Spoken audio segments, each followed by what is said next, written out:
Hello, this is Jade with Jade's Creative Corner. You can find my shop on Etsy. Today I was just going to go through how I card my wool, my churro, my Navajo churro wool to make Rolags to work on this blanket that I am currently in the process of making. And this is one of the locks from my churro wool. All the lock staple length is different. They're not all long. Some of it is a little sun touched at the tips, if you can see that there. And so I'll usually just kind of remove some of that just by holding the cut end right here, and then I pinch it closed, and then I'll just lightly pull on the tips that are discolored, and I'll grab the darker ones out, and then you can see where it's not as discolored. And to charge my carders, my hand cards, I kind of just open up the ends a little bit. And if I see any vegetable matter, like this here, I'll just go ahead and pinch it out. And then I take my carder and I'll just roughly about halfway is how I do the longer lengths. And I just kind of pop it on there as even as I can. And this is how I prep my wool for making Rolags, which I am making quite a few skeins of yarn, so it takes quite a bit of wool to do such things. And then this, I don't know if you can see, it's still kind of got VM or vegetable matter in it. But how I do that is I'll take a flicker brush, it's a dog flicker brush, and I'll hold the ends, and then I'll take my brush and I just kind of flick open where all that vegetable matter is, and just kind of open up the end and flick it out. And then I'll turn it around and do the same thing to the other side. Now, if you want to avoid neps in your carding, these ends right here, they're kind of closed. So you want to pop them open. There might be little tiny bits of second cuts or other vegetable matter in there, but I kind of open them up a little bit, and I'll give my lock a twist, pinch it, and I'll do the same thing on this end. And it will take out any little knots or second cuts that may be hiding in those ends. And then you have a nice, open, fluffy little tidbit. And if you still have some VM, you can just pick it out. But now you got a nice little fluffy bit to work with. And I'll just add that to my carder.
a little tangly bit here in the end. So just kind of open them up, kind of like the way you would when you're brushing your hair and you get a little knot in there. You kind of work with it to pull out anything that's loose. There you go. And then I just add that to my garter. And I just keep working it until I have enough on my cards to begin carding.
It's a little time consuming, but if you want really nice Rolags and you want them to come out fairly even, where you don't have thin and thick spots, you just want to take your time and work on getting the nips out, getting the vegetable matter, any tangles that may arise beforehand. Just kind of makes things move a little more smoothly.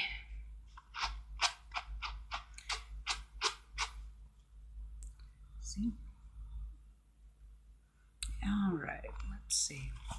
We are just about loaded. Probably a couple more locks will do it.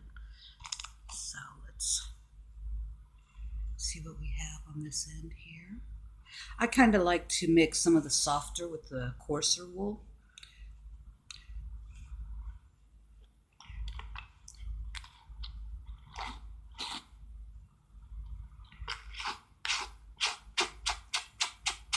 Gives it a little texture, but as well as keeping it soft, especially for a blanket. This is going to be a heavy blanket. I'm making bulky to light bulky skeins of yarn for this one. So I need quite a bit when you work with bulky yarn.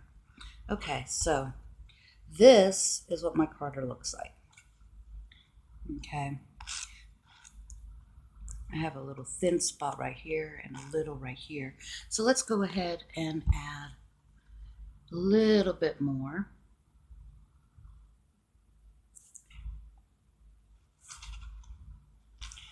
To try to even it out. And I just about halfway, and I hold it down and pull down and out. All right. Now my carding method, this is not in stone how you do it, but this is how I do it and what works for me. So I have a spray bottle right here. All it is just water, and I will give it a couple of squirts on a misting mode so that it cuts down on some of the static when you're carding and you don't have flyaways as much. Okay? And then how I do it is, see, there's my loaded carder.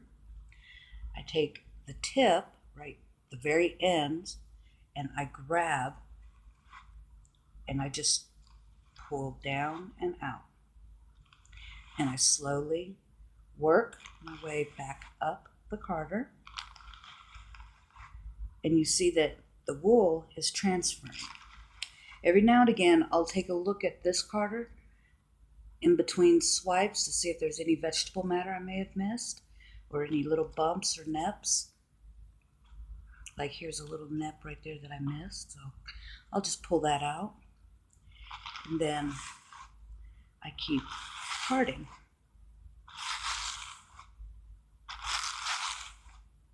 Because what I'm trying to do is get all the fibers to go in the same direction.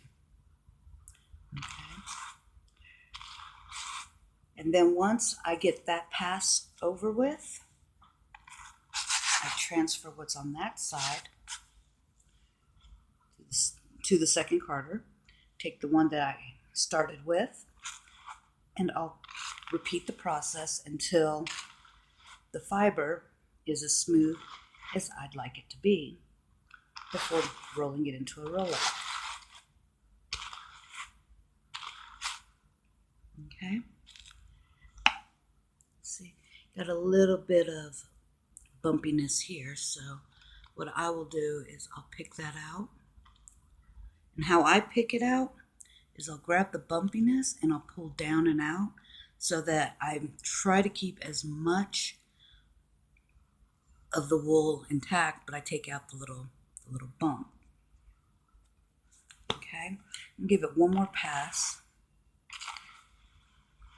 And I think this one will be finished.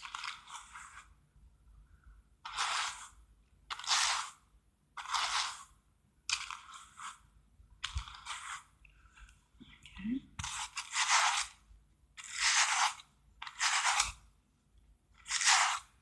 All right. And then to remove it, I'll just flick it up.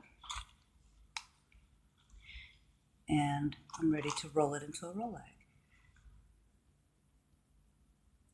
And I do one quick check. As you can see, there's still a little VM right here, so I'll just pick that off. And I roll my Rolag. And then I give it a couple of rolls on the card.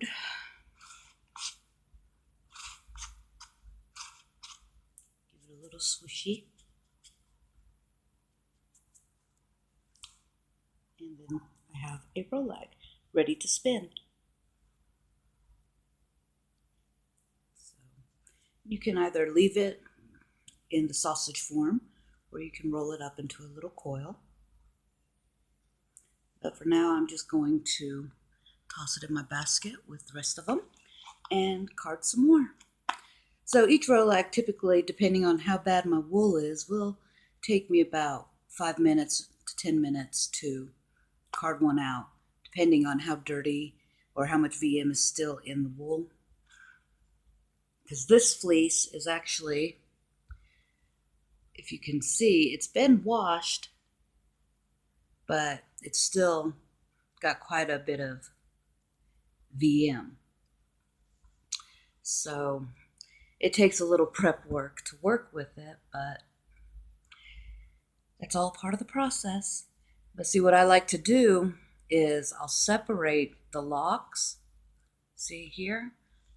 I'll just pull these apart and I'll grab the tip, and the cut end, and I'll give it a pull, and then I get a lock out.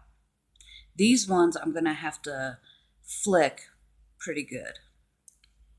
See, still got a lot of vegetable matter in here. But this is what happens when you do take the time to flick it. So let me get my brush, a little dog flicker. What I do is, you could tell the end from the cut end, because a lot of it, the tip, I don't know if you can see that. I'll just pull that down to join with the rest of them, and I'll kind of pull it like this, and then hold the end, and again, just flick it open, give it a turn, flick some more, and then I'll work on the other end.